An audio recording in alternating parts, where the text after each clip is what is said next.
உங்களை மாற்றுங்கள், உலகம் மாறும். வணக்கம் நண்பர்களே.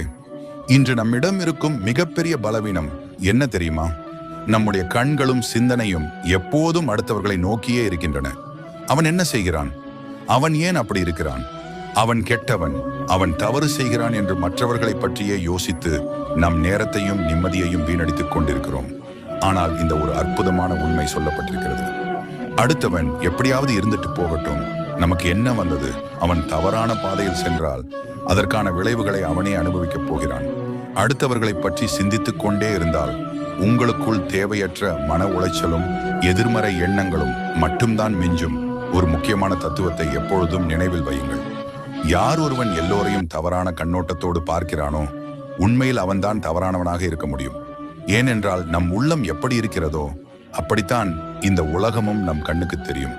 நம் எண்ணங்கள் தூய்மையாக இருந்தால் இந்த உலகம்